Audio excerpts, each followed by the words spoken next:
Welcome to Film Strip. These podcasts are spoiler-filled as we discuss the plots, characters, and themes of the films in review. All content used or discussed in these podcast episodes is the property of the respective owners and used under the Fair Use Act, Section 504, C2, Title 17. Welcome to Film Strip. I'm Lindsay. I'm Jay.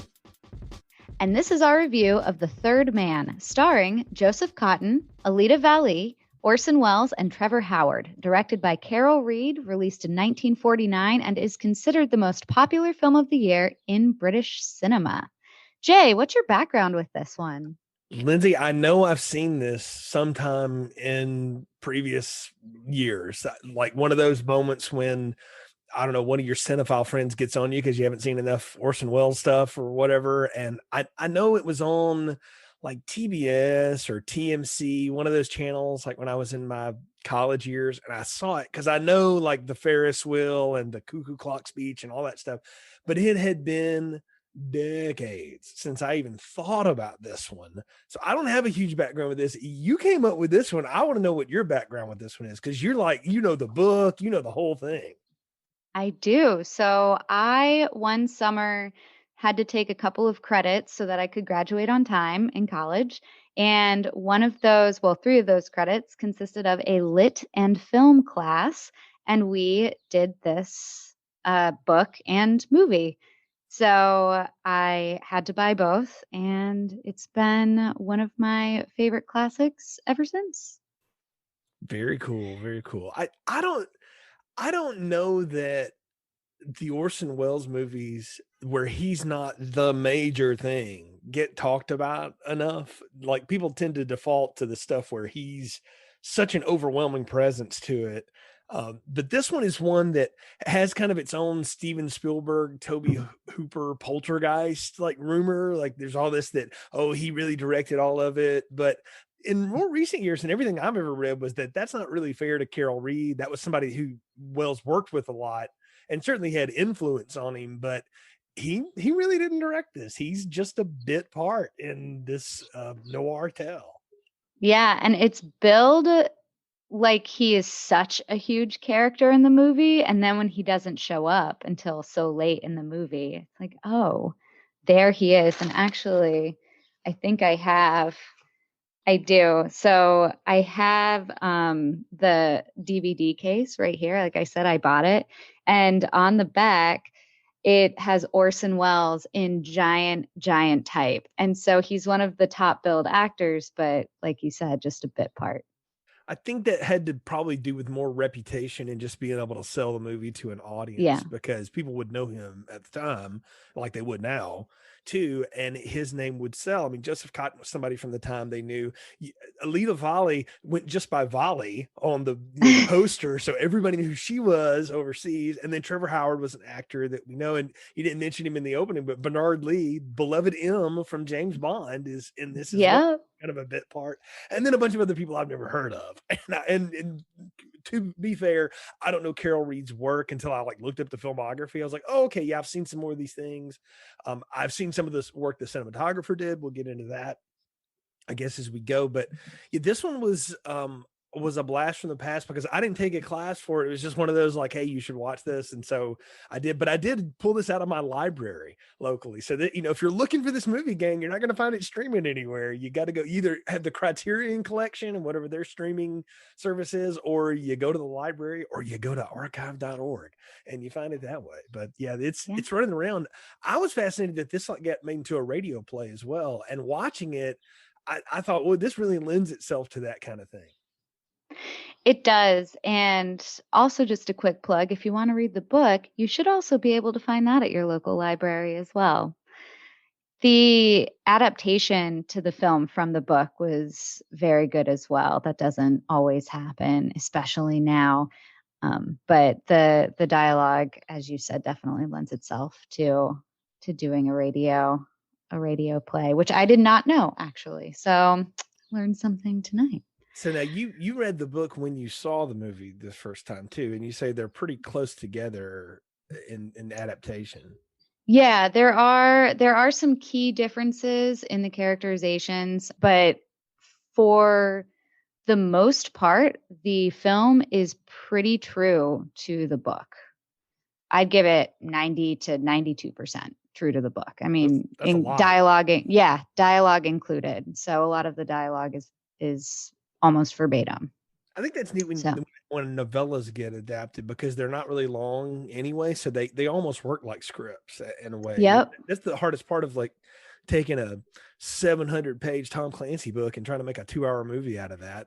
Looking at You Without Remorse on Amazon, and trying to incorporate, something that was written in the 80s to now and do all that. You can't imagine the adaptation work or what that's like. But something that's a little shorter, it, like you said, it almost functions like a script anyway. Yeah, and the book itself is a writer writing about a writer, which writers like to write about. And the writer in the script and in the film kind of trying to insert himself into essentially his own cheap novella. Why do you think that is, by the way, just as an aside? Like, why is it such an easy gateway? Is it just because that's the world and the mindset that a writer knows, so it's easy to make a character out of yourself? Yeah, I think so. I don't think, even if it's fiction, nothing a writer writes about is fully fictionalized. It's all taken from what they know and their own life experiences. I've known a few writers, some good, some not great, but they all function relatively similarly. And actually, even in the book, there's a moment where they talk about how writers write about what they know. Don't listen to anyone who tells you otherwise. Yeah. And as you're saying that, I'm sitting here thinking about all the John Grisham novels I've consumed in my life and the movies I've seen too, but I've read a lot more of his stuff than I've seen the movies of. And he writes about what he knows as well, which is Southern lawyers. And so particularly in Mississippi. Patricia Cornwell writing about forensics, they write about their thing. Yeah, you do what you do. So, well, Lindsey, I think this one is one that people may be aware of it. Maybe they haven't seen it, or like me, it's been a while. So why don't you give everybody a plot summary? Tell them what the heck the Third Man's about. Yeah, let's get into it. So the Third Man starts when Holly Martins accepts a job in post-World War II Vienna from his childhood friend, Harry Lime. Now, grateful for the work, Martins arrives to learn Lime was killed after being hit by a car. From talking to Lime's friends and associates, Martins soon notices that some of the stories are inconsistent and determines to discover what really happened. So as he investigates, Martins develops a conspiracy theory after learning of a third man present at the time of Lime's death. But he faces interference from British officer Major Calloway. Quick side note, Martins also falls for Lime's grief-stricken lover, Anna. Now, Martins uncovers that Lime was the leader of a gang that robbed penicillin from the military hospital to adulterate and resell it. This has resulted in many dead or sick children in the area. Martins visits Anna the evening he discovers this tidbit of information, and while divulging the news, notices someone hiding and watching from a darkened doorway. A shaft of light reveals the person to be Lime. Lime flees and vanishes through the sewers, but in the meantime, the British police exhume Lime's coffin and discover that the body is that of the orderly who stole the penicillin for Lime. The next day, Martins meets Lime, and they ride Vienna's Ferris wheel, where Lime reveals the full extent of his plan. And fast forward a little bit, Lime arrives at a small cafe to rendezvous with Martins, who has laid a trap for him with the authorities. Anna warns Lime that the police are closing in, and he tries once again to escape using the sewer tunnels.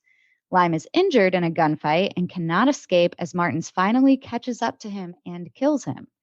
Martins attends Lime's second funeral, after which he tries to speak with Anna, who brushes him off, walking away as he prepares to catch a flight out of Vienna. It's a really good tight plot summary, and it leads us through the twists, and obviously spoilers hot and heavy in this one.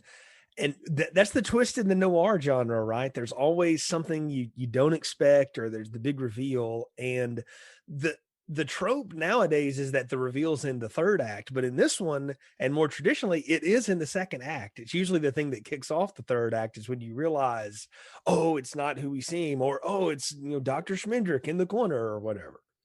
Dun, dun, dun. Yes, exactly. So lots of twists and turns. I think right off the bat, and the book does the same thing, like I said, very true to the book. Right off the bat, the film does a great job of casting. You know exactly who the bad guys are. Kurtz looks like a bad guy. Yes. He has that tiny little evil dog, which is the way everybody recognizes him. Yes. In the book, it's actually a toupee, not a dog. Everybody knows him by his gaudy toupee. Well, I mean, they call a bad toupee a dog. I mean, that's, yeah. So that, yeah, I can get that. But he still has this one little calling card in the face, like you just know, that he's a bad guy. And normally music would be telling about, the bad guy. And we're going to take a little sidestep here before talking about some of the other major characters, Jay. I know we talked about this on the side. I'd like to talk about the music in this movie. Yeah. Can we talk about how it goes totally against what I expect from this kind of thriller? You did the dun dun dun, like that's what you expect in noir thrillers, but you get Anton Karas doing this entire score on a zither, which is, if you've seen it, kids, you probably had somebody come to your elementary school and play songs for you on it when you were a kid. It's like this harp meets guitar meets dulcimer looking thing. It has a very unique stringed sound, but out of it you can get this kaleidoscope of noise. And I'm blown away by that choice of score for this, because it immediately sets two things for me. I was like, this is a very European movie. Indeed, this is not what Americans would do. So there's that level of it. And it's almost this bouncy, happy kind of go along with it, when the story is about a guy who steals penicillin, waters it down, and it causes like meningitis in children and kills all these people. And he just blows it off like it's no big deal. Like, that's menacing. And then you have dum da dum ba dum ba dum ba dum behind it. It's so counter to what I expected. So that, and I haven't seen this movie in a while, so I had completely forgotten about the music. And the second it started, and not the second it started, but when we get to the funeral scene in the book, it's so heavy. Martin's is sobbing, Anna is sobbing, everyone else is very somber because they're not really Lime's friends, but they're there to make a show. And the music is so silly and upbeat. And I was like, well, this isn't at all what the book was like. And it kind of primed me. And then about halfway through the movie, I wasn't watching it myself, like by myself, but the other person I was watching with goes, what is up with this music? And I said, I know. And this is what kind of brought it home for me, and what makes the music kind of brilliant. And I would never have realized this had I not been watching it with someone else. He goes, I feel like I should be walking down, like, I feel like I should be watching a film in some, giddy up bar or something. And I said, oh, that makes perfect sense, because Martin's writes Western novelettes. He writes bad Western novelettes. And so the music kind of mimics these Westerns that he writes. Also, it's kind of like a childish type of music. And there are a few points that draw home, both in the book and in the movie, that Lime never quite has ever grown up. And he's so flippant about these things that you should never be flippant about. And it's kind of mirroring that as well. But once I made that Western music connection, it all just kind of exploded for me. That is a great call. I had not thought of that at all. And I'm a big fan of Westerns, and hearing you say that, I'm like, yes, it's the template for Leone and all of that stuff that they did. And I can hear it now. And it is very much like you talk about the counter at that funeral scene, and you say in the book, everybody's sobbing and putting on a show. This is like the most boring funeral ever. No one seems to have any emotion about this man at all. Even his, woman that's there, his compadre, none of his friends, quote unquote, are doing anything. And even Martins himself has just seemed to be kind of stunned because, I mean, let's give the old boy a pass. He rolls off the train. He ain't got no money. He came there because his friend offered him a job. He's like, sure, because writing these dime store Western novels ain't making any money. So sure, I'll do it. And they tell him the guy's dead. And he has to learn that in like the most broken English because the poor porter at the house doesn't speak English. He's like, car hit man, you know, and all he's trying to translate German. He doesn't know it. And it's funny because you get around all these other people and you realize how sort of worldly they are. And I realize this movie's making a commentary on Americans, that you think you're so sophisticated, but if you ever go anywhere outside of your own landmass, you don't have any idea what the rest of the world is like. And I think it's neat to talk about Vienna too, post World War II. And they do that in that opening voiceover. It's divided into like 5 sectors amongst the Allies, you know, at the time. So it's just like going from different country to different country, or like walking through the Epcot Center at Disney. If you've done that, I mean, it's not unlike that. At least that's how I related to it as a dumb American. But I like Martins as our vehicle into this because we would be just as fish out of water as he is. But to me, the music in that funeral scene is telling me, now knowing the movie and knowing what the, you know, the story is of it, is, oh, it's telling me don't take any of this very seriously because the real serious stuff is to come later. And rather than use dramatic music to point at those scenes, like when Lime sneaks out of the shadows and stuff, you notice there's no music. It's just silence. And I don't know. I thought it was a neat way to introduce and pull in and out of a score.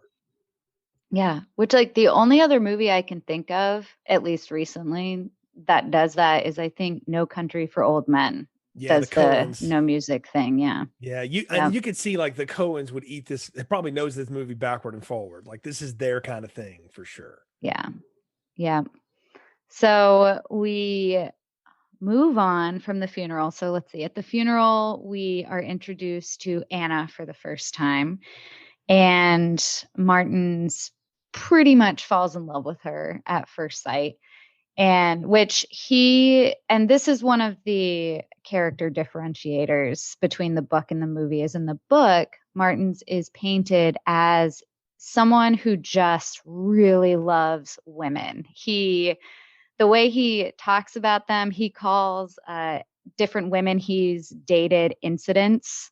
So he has an incident in Vienna and an incident in England and an incident and he calls them mixing his drinks if he's dating multiple women at the same time. So he's very well known as this like womanizer and super suave.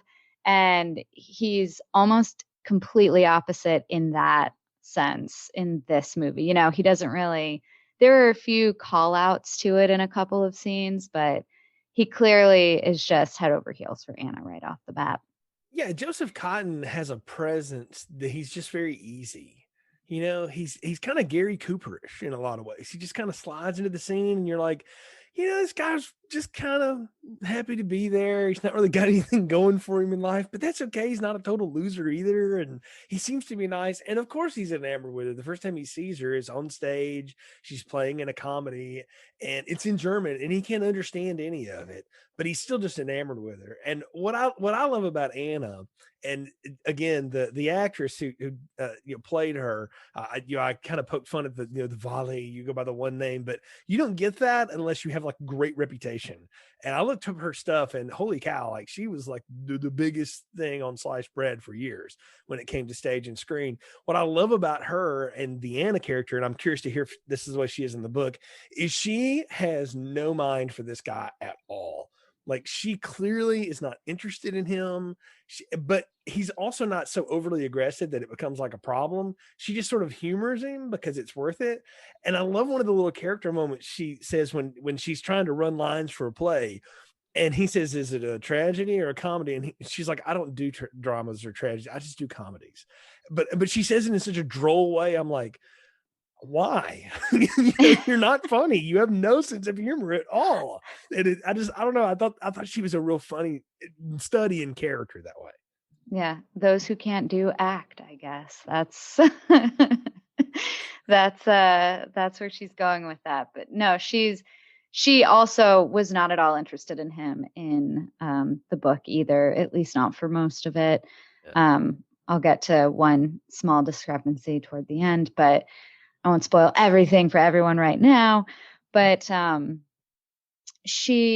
there's one moment where he tells her that he loves her, and this happens in the movie too. And she basically is like, "You're an idiot. You don't know me. I don't even know your name. Like, I don't know your first name." And there's this, she's always calling him the wrong name. and she, is definitely not into him at all, but she's still in love with Lime. Who can blame her? Her heart's still broken. Well, and that's what I wanted to ask you, because I had questions about this. Because again, having not remembered it from my youth and now watching it again, she constantly calls Martin's Harry instead of Holly, his first name. And he keeps correcting her on it. And he finally gets kind of angry about it at one point, like, please stop calling me Harry. I'm not Harry. So that should have been clue number one to him, that, hey, she's just not that into you, Holly. But what I wanted to ask you was she in on it on some level? Or was she really just in love with Lime and he had helped her get those forged papers so she could, not be claimed by the Russians being from Czechoslovakia? And that's why she's upset that he's dead or on the run or whatever. When do you think she knew he was still alive, or did she always know? Because I can't tell you. So in the book, she didn't know until Martin's told her. In the movie, she acts like she knew previously, but she didn't care. And so I don't think she was ever in on it. I just think because she's very straightforward with Martin's about this, that knowing something new about a person shouldn't change how you feel about them, because they should still be the same person that they were to you to begin with. Like their relationship with you does not change just because you learn more about someone. And which is, I don't know, I feel like, and maybe I'm completely wrong, I'm going to play a stupid American card here for a minute and just say I feel like that's just a very Russian way of thinking. Because I heard once that the only exchange rate in Russia is honesty. And so they're brutally honest with each other. And so it's, that's how you trust other people, is you just trust that everyone's being brutally honest with you. And that's a very Russian trait. And so she's always very brutally honest. It's true to a point, except for most of the people in charge of Chernobyl. And I would just put that out there, in general. But you're not wrong. The general populace. And I think you're not wrong, and particularly this era of Russian history. We got to talk about like what post-World War II Russia was before. This is a world where the Americans and the Russians are allies, and it's not tense allies. We're friends. We don't do things the same way, but we get along, and things start to fall apart in the years after here. And that's when, all the tensions rise in the Cold War and all that kind of good stuff. But I think you're onto something there. And that's an interesting character trait to have her play that so well, because she says it outright. She's a Czech, and that's why she has forged papers, because she didn't want to be claimed by the Russians when the war settled. She wanted to be able to move about, so she acts like she's Dutch, which is why she goes by the name Schmidt, which is not a Czech name at all, Which is basically Smith. That's basically if someone got a fake ID with the name John Smith on it, that's what she got. Yeah, and it's almost like you'd think Lime would be a little more creative than that, but like her real name is probably Anastasia Sloblanklia or something like that, but she changes it to Anna Schmidt because Vince McMahon demands it, or whatever. That's kind of what it is. And that, really, I'm making that joke, but like Harry Lime is not that different from a lot of other Carney Barkers in the world. He is in it for his ends. And if you're there for it, then fine. And if you're not, well, okay, just go your way, old boy, and we'll be all right. And I don't know. I really liked her though, because so many times the trope in this movie is the damsel in distress gets swept off her feet by the dashing detective person, right? And if you really look at the roots where this movie begins a lot of these things, that's not really true. And it's also not really true to life either. And I appreciated the fact that she didn't really give him the time of day. And it was sort of a cute thing that went on between them. Like he desperately wants her attention and she is having none of it, even up until the very end. And he realizes like, oh well, I can't do anything about that. She's always I don't want to say cold, but she's just accepts things the way they are. So when she gets picked up by the authorities, she just puts her clothes on and goes out. When they first pick her up, when they first scoop her up, and you have the four quadrants of police officers there. So you've got the Russians, the Americans, the French, and the British. And there is a funny line in the book that says, there's always something funny when this type of thing happens.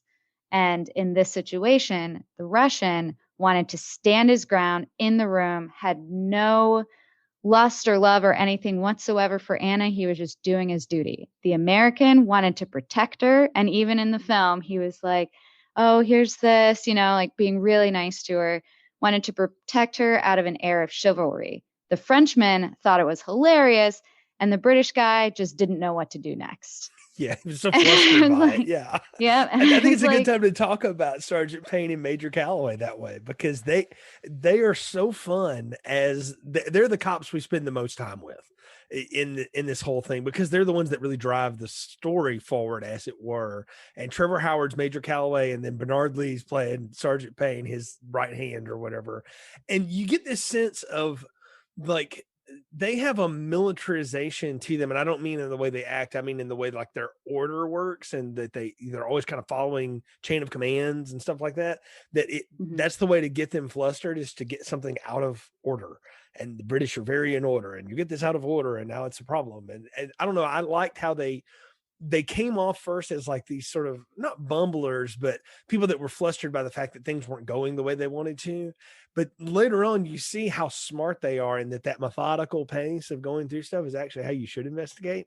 And it's rather dispassionate, but it's a neat way of operating. I don't know. I liked both of them. I thought they were great presence on the screen, especially Calloway. I really liked it when he's the one that really unveils a lot of like the Lime alleged crimes and stuff, and the way he does it. And he's not above subterfuge either, because he finally turns Martin's on his friend by taking him to the hospital, showing the sick kids. I'm like, man, that's some Geraldo stuff right there.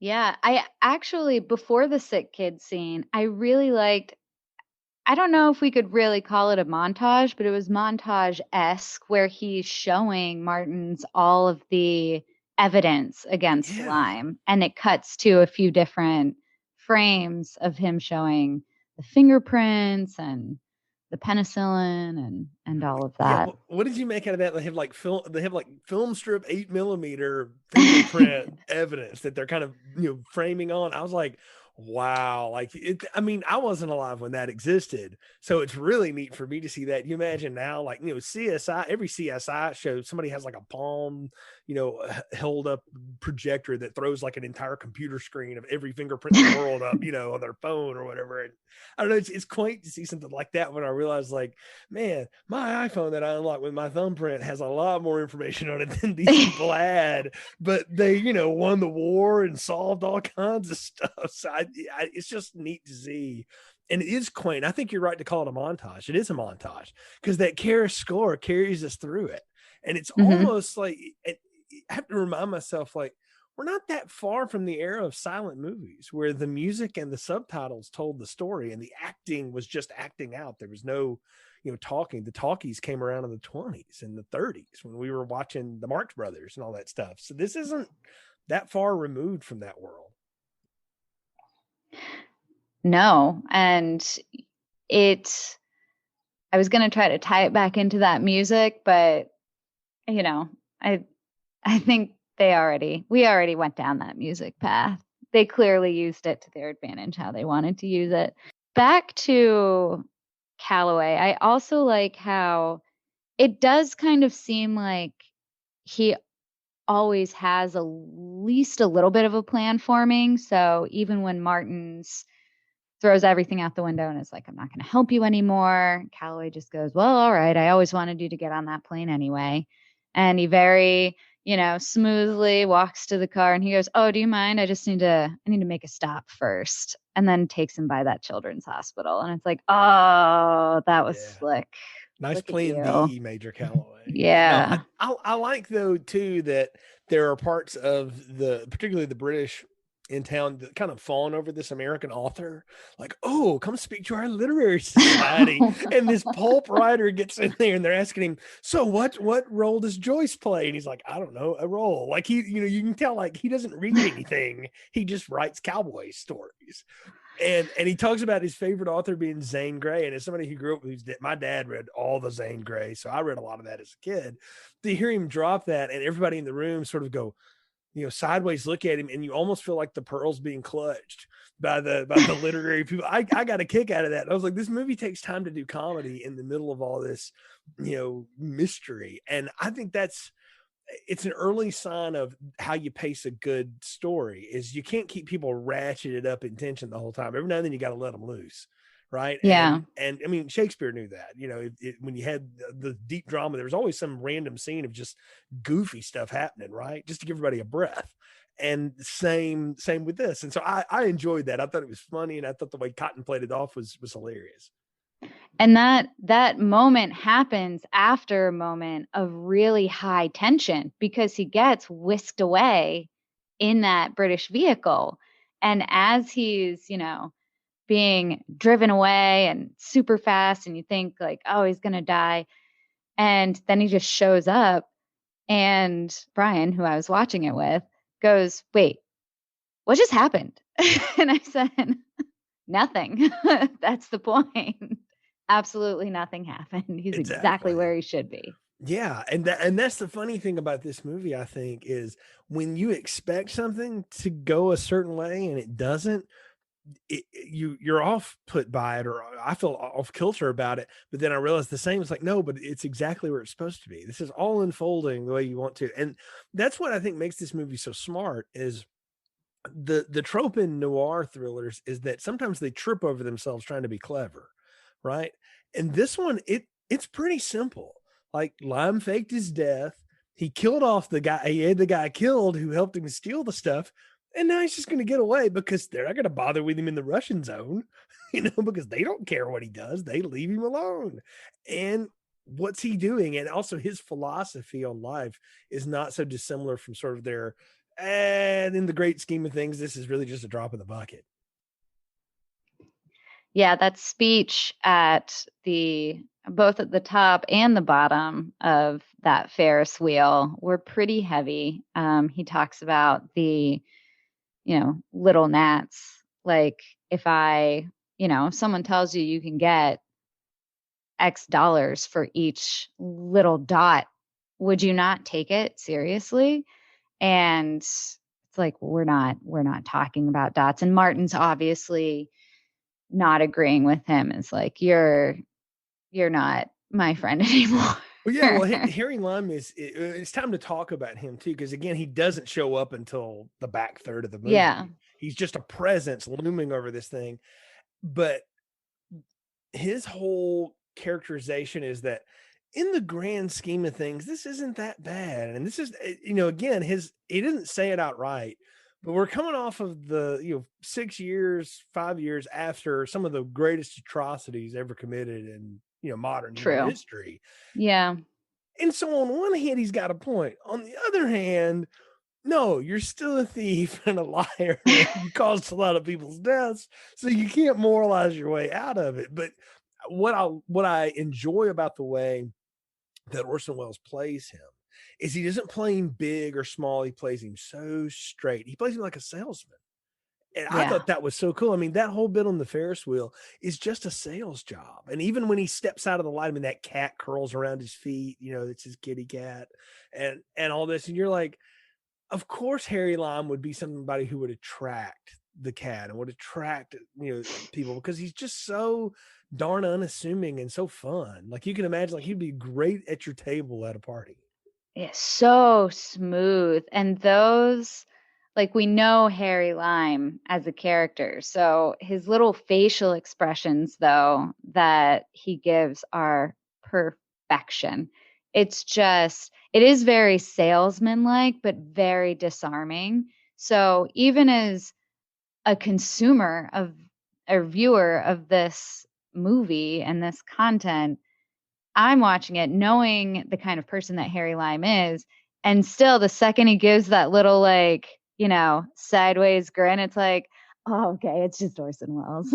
Right. Yeah. Like, that's the thing. And it totally catches you off guard. That's the power of Wells, I think, on the screen as a presence, is to just bring you in, and you just want to sit down and listen to him, and you get on the Ferris wheel with him, and you hear his whole speech and stuff. And I think we need to talk about the Ferris wheel thing too, because it's probably one of the best scenes of the off-kilter shots, what they call the Dutch angle, which I don't know. That's cinematography talk. I don't know any of that stuff.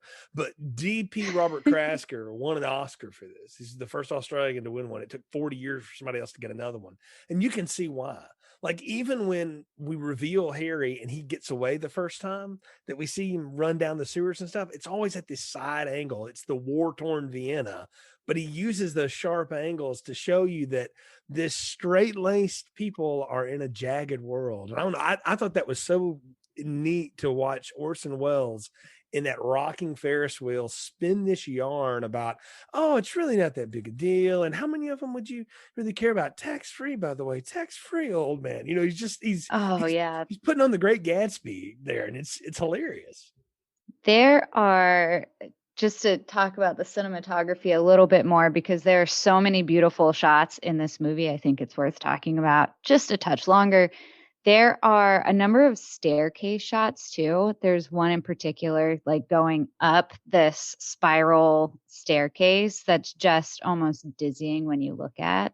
Yeah. And the lighting was so, especially on Anna, whenever she's in an apartment or, flat or whatever, the lighting on her face is so striking. And there is one scene, and it might actually be one of the scenes where she is picked up by the authorities. I cannot remember now, but there's a back room and she's walking out and someone turns the light off.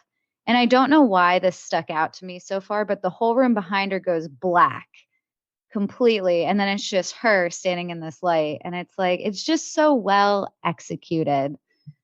I'm so glad you called that out. And then when Lime reveals himself from that darkened doorway, I realized one of my very favorite cinematographers of all time, Dean Cundy, totally homaged this in the cheapy Halloween that he made with that little light bulb in the corner on Michael Myers' face. It was literally a dimmer on a bulb, but it's the same effect both times. And when I saw that, I was like, oh, Dean Cundy studied this. Like, you can tell, like, this is his kind of thing. And he's of the age of, this is what he would have studied in film school and what he would have grown up with and, seen this play so many times. And I love that too, because these people coming out of these shadows to be so stark, it's to illuminate them. And it's supposed to, I think it's supposed to give us reason to really buy into them and care about their plight. When what you realize is that they're kind of cold and menacing people. Like, everybody here is deeply flawed in some way. Martin's because he's just kind of a happy-go-lucky, nothing going for him. Anna because she's deceptive and she's kind of cold, and you don't get what her role in all this is. And of course, Lime because he's the crime of the century, happening underneath them, and to show them in those stark contrasts of dark and light is, I don't know, it's illuminating, it's neat, it's great cinematography, and it gives so much more weight to the words that they say and what they don't say. Like I said before, the coolest thing about those big reveal scenes is that there's no music. It's just quiet. It's the quiet of life going beneath you. And I don't know. I love that. I want to live on that Ferris wheel forever. Like, to just hear those guys have that conversation. Like, I can only imagine, and I'm asking you because you're the actor among us here, when you're in a scene with somebody and you're just getting to do that back and forth like that, that's got to be really charging. Like, I don't know how many times they did it, but both of those actors really brought something to that. Yeah. I have no idea how many times they would have done it, but it is, especially when you have a certain chemistry with another actor, it's special. I don't know how else to describe it. And yeah, you absolutely feed off of each other's energy and it gets passed back and forth. And if they're lucky, they did it a lot. They filmed that scene quite a few times and rehearsed it quite a few times, because half the fun is playing with a little bit of improv and getting into that character and figuring out how they would react. So now, you said a lot of the dialogue from the book translated over. Did a lot of that come straight from the book? Is that pretty well lines out of the prose? Yep. That's I don't know if it's verbatim, but it is very close to the book. I think the cool thing, though, that's not in the book, and it's one of the most famous pieces of this, is the Orson Welles cuckoo clock speech. And if you want to understand what Orson Welles' impact as an actor is, go YouTube that Third Man Cuckoo Clock speech and watch that man in 30 seconds show you what modern acting for a movie actor should be. He conveys everything about Harry Lime in just a few sentences. It's a total justification. I'm not going to quote it directly, but because the story is that they were looking for something that was more timing and beat, and Wells said he pulled that out of some old play. But he does this bit about how in Italy they had 30 years of just terror and bloodshed, but they got Michelangelo, Leonardo da Vinci, and the Renaissance out of it. And in Switzerland, they loved each other for 500 years of democracy, and all they got was the cuckoo clock. See you later. And I was like, what a great mic drop, because I was just about to say that. Yeah, it's twisted logic. But what he's saying is that, if you think I've done something really horrible here, friend, well, out of horrible things, out of adversity, come some of the most beautiful things ever. So it's okay that we, not everything's hunky dory. Get off your high horse and join me, but don't bring the police with you when I see you again. And I don't know. I just love this. It's just a time capsule piece. And again, not an actor, but I'm sitting there watching this man go like, I please read the phone book to me, because the delivery of that is just so amazing. I can't get over it. It's so striking. And you really just hang on every word. Every word just sinks in, or at least it did in my brain. And then he just leaves. That's it. That's that. But it works because Martins goes back to the cops and says, I can't help you. He's convinced him. And it's not until the little sideshow at the children's hospital that it's like, okay, you pulled on my heartstrings enough with this. And again, this is 1949. We're not showing anything. There's some baby crying sounds in the background, probably real children crying in the background, and just some cribs with high, bars up. So yeah, this poor child had meningitis. Could have been treated if it was good penicillin, but oh well, guess you don't care.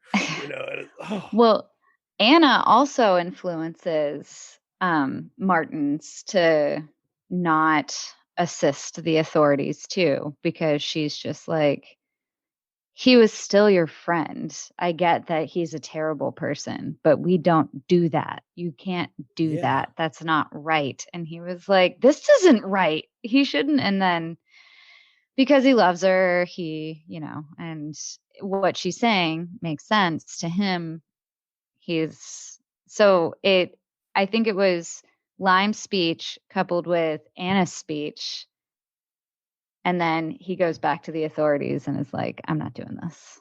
I mean, people all the time talk about how the end of the original Fast and Furious rips off Point Break when the cop lets the guy that he's befriended get away, one last time. And I'm like, no, it's the same here. It's the same thing. And it's the same thing she's saying is, he's still your friend. Even though he does something horrible, he's still your friend. And I like the way that she plays that. Again, it's so black and white. It's such a contrast to Martins, who's just kind of a mess of things.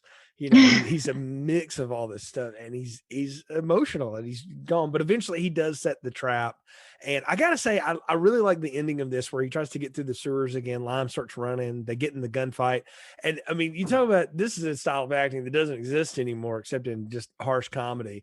There's a gunshot that rings out, and Sergeant Payne just stops in his tracks and just falls over. And it's like, oh, but you can imagine in 1949, people were like, just blown away by seeing something like that on the screen, right? And then the resolve in Martin's face of like, I'm going to take the gun, and this one man walking loudly down that sewer goes to, finish off his friend, who gets shot in the back and is probably dead anyway. But that's another great piece of Orson Welles acting, is he's on the steps and he turns around and he just gives like the slightest little nod And I was like, oh, that's so good. That's so clever. Yeah, that was really good. And then you know that Martin's finished the job. Yeah, because you don't even see it. It's just a loud Nope. noise, and Calloway looks up. So we Or got do you know? Because we never see the body. Oh, now you've introduced another twist in my head, because I'm pretty sure he was dead. Because that next funeral, man, nobody's having a good time. The priest is like, whatever, throw some dirt on him. Hole was already dug. It's fine. Right? I mean, yeah. But I got to ask you about the ending here. Mm-hmm. Like, I really wish Martins had listened to his police friend and said, man, you just need to let her go and get on the plane and get out of here. But he makes him stop just so she can blow him off one more time. And I don't know. I like that in a way, because the cheap thing to do would be they fall in each other's arms at the end and a big kiss, and we cut the credits. And that would have been cheap to me. Like, I wouldn't have liked that as an ending. What'd you think of it? I liked it slightly different in the book. It's not a fall into each other's arms situation, but I did like it. My curiosity was, well, what's he gonna do now? He's just sitting there hanging out, waiting for, I guess, a ride to the airport. I did have this thought.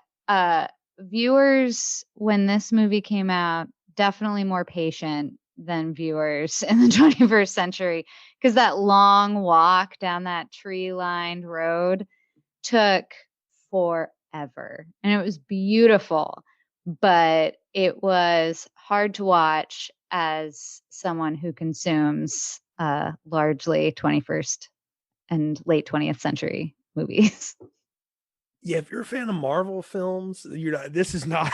I'm like, if you're looking for that, this is not what this one's going to do. Heck, even if you like something like Fatal Attraction or Basic Instinct, this is not the ending that you're going to get. Yeah. This is not Joe Esterhaus.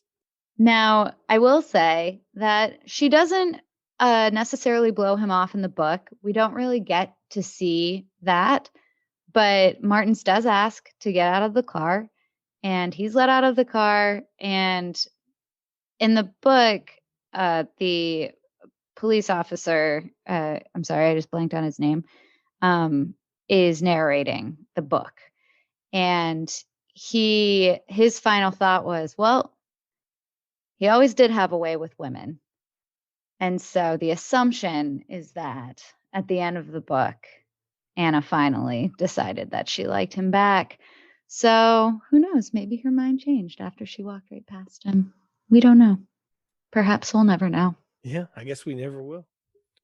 I think we're pretty much at the end here. Let's hear your final thoughts and your popcorn rating. Well, I got to tell you, this is one that I think a lot of people will look at as like film homework.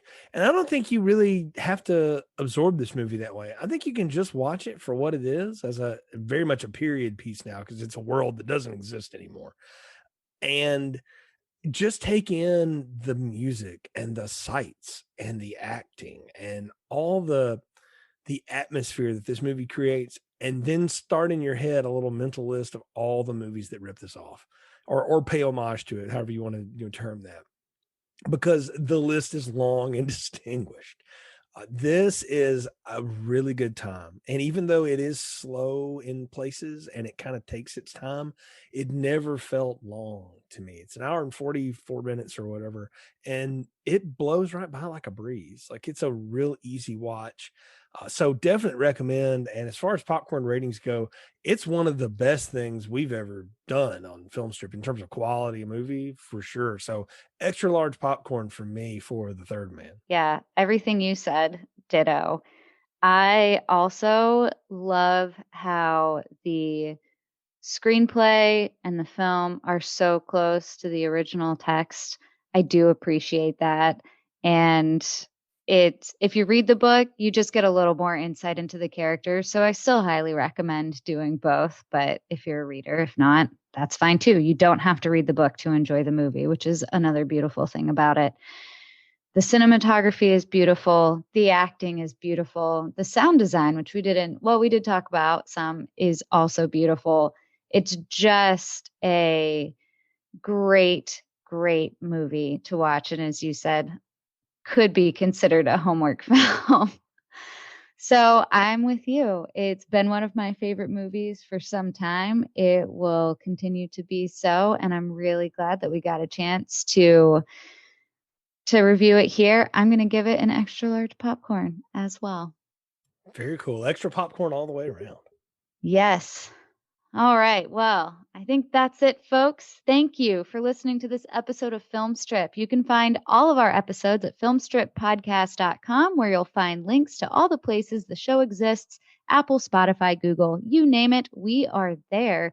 You can follow the show's social media at Filmstrip Pod on Twitter, Insta, and Facebook. We appreciate your support. For Jay, I'm Lindsay. Thank you for listening to Film Strip. Thank you for listening to Film Strip. You can find more episodes on our website, filmstrippodcast.com. The Film Strip theme music is produced and performed by Frozen Lake 121. All content used or discussed in these podcast episodes is the property of the respective owners and used under the Fair Use Act, Section 504, C2, Title 17.